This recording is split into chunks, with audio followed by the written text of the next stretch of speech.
Hi knitters, so I wanted to take a bit of a deep dive into matching pairs of decreases. So I'm talking about where you have a knit two together and a slip slip knit. So you've got a right leaning K2tog and a left leaning SSK in a pattern, and they form they're supposed to form a mirror image of each other.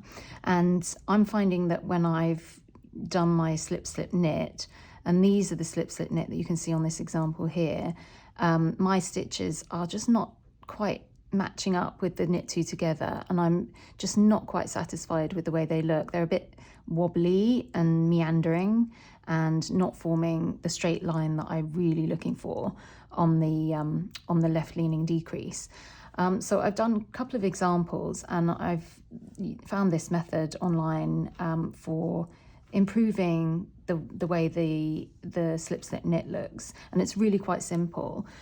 In both examples I've knit a swatch in stockinette stitch, so knit on the right side, purl on the wrong side, and my decreases have been on every right side row, so every knit row, and then I've just purled the rows in between, and in between the two decreases I've got two regular stitches, so knit stitches on the right side, purl on the wrong side.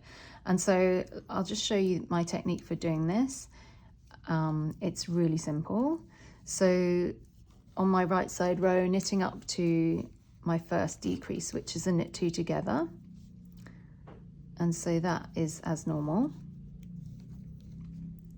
And then we've got the two stitches in between. And then for the slip slip knit, where you would normally do a slip one knitwise, slip one knitwise, and then knit through the back loops, instead of doing that, just get them back on them. Instead of doing that, I'm simply slipping the first stitch purlwise and then grabbing the back leg of that stitch so that the stitch becomes twisted and it looks like it's the wrong way around.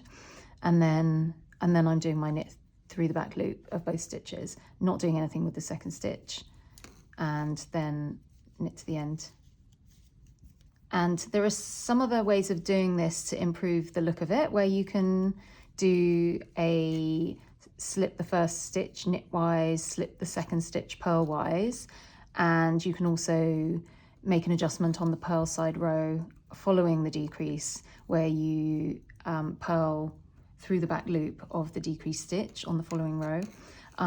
But this method, I think it produces a fairly good result without doing too many steps, and it's actually a pretty simple solution to the problem. And look, these are not blocked, but I think that when you compare the two, when you're looking closely, you can see that these, on this example, the stitches are just sitting a little bit straighter and matching up better with the knit two together.